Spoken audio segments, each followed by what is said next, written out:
대통령께서 어제 불법 구금에서 석방되었습니다. 그리고 내란몰이 이후 하나하나 무너져가던 적법 절차 중 하나가 이제야 바로 잡혔습니다. 대통령 불법 구금 석방은 법치, 적법 절차의 회복의 신호탄입니다. 탄핵 이후에 줄곧 적법 절차의 원칙을 강조해 왔습니다. 절차가 무너지면 정의도 무너집니다. 국민의 권리도 무너집니다. 법을 무시하고 대통령을 52일 동안 불법 구금한 관계자 여러분들은 반드시 고발되어 수사받아야 합니다. 영장 기각 결정에 항고가 없듯이 인신 구속에 관한 법원 결정은 법원의 전속적 권한입니다. 특히 법원 결정을 무시하며 석방 취소 결정일을 넘겨서 28시간을 지연시킨 후 석방 지휘를 한 것은 중대한 법치 도전이자 헌법 위반입니다. 석방을 지연한 경위를 철저히 파악해 법적 책임을 반드시 물어야 합니다. 오동훈 공수처장 역시 대통령 불법 수사와 불법 체포, 불법 구속에 대한 고발과 탄핵으로 철저히 책임을 물어야 합니다.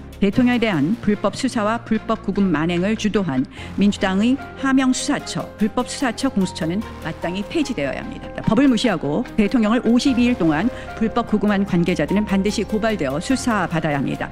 일부 알려진 바에 의하면 박세현 수사본부장이 이에 관해 책임이 있다고 합니다. 반드시 법적 책임을 물어야 할 것입니다. 지난 2019년 제가 원내대표로서 민주당의 공수처법 패스트트랙 강행을 막으려 강력히 투쟁했었습니다. 그때 이미 예견했던 국가적 비극이 현실화되었습니다. 이제 헌법재판소의 차례입니다. 헌재는 이번 대통령 구속 취소 결정의 의미를 결코 가벼이 여기지 말길 바랍니다. 정치의 사법화도 문제이지만 사법의 정치화는 더 큰 문제입니다. 민주당의 내란몰이 사기 탄핵 이후 헌법재판소 심리 과정에서 탄핵 소추 사유의 핵심인 내란죄가 철회되었습니다. 헌재는 소추 동일성이 없는 내란죄 철회는 당연히 불허, 각하 결정을 하는 것이 마땅합니다. 민주당 일방이 국회에서의 안건 처리를 단 하루 만에 일방적으로 안건 상정 후 통과시키고 본회의에도 안건 상정 합의 없이 일방 상정 강행 처리한 건입니다. 한마디로 민주당 강행 결의, 국회 의결로 포장한 민주당만의 나홀로 결의, 의회 독재입니다. 헌재는 이번 대통령 탄핵 심판 당연히 각하해야 합니다. 수사권 없는 공수처의 불법 수사, 민주당이 공작 선동한 내란과 탄핵, 오로지 협박받고 조작된,